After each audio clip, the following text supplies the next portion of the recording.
Here's a quick tip for working with paragraphs and repeating groups in your Bubble app. I've got a couple of really well-known paragraphs here. It's the title crawl from Star Wars: A New Hope. And I want to basically split them into a repeating group so that each paragraph enters into a new cell in my repeating group.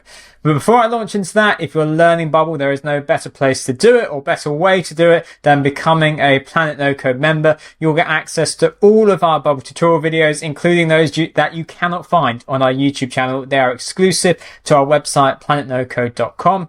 But back to the video, let me show you how we can do this. So at the moment, I've just got a multiline input and I've got some text and it's displaying the multiline input's value. So let's delete that and let's put our repeating group in.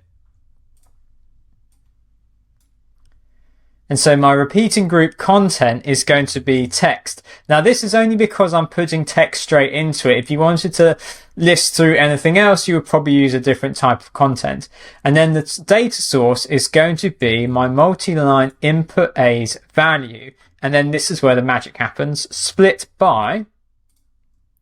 And then I'm going to hit the enter key twice because it is 2 presses of the enter key separating each of my paragraphs. I'm going to untick that there. I'm going to change layout to column.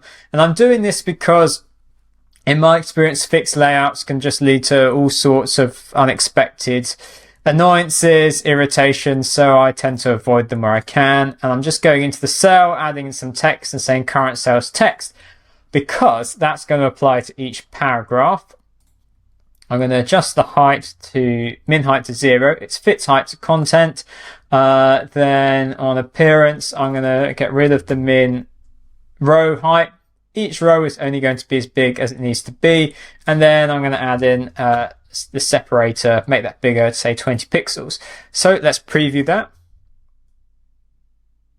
And there you go. You can see that we have now separated multiple paragraphs into individual cells in a repeating group in Bubble. If you've got any questions or any videos you'd like to see, please leave a comment down below. If you've liked this video, well, like it on YouTube and also hit subscribe to support our channel. Thanks very much.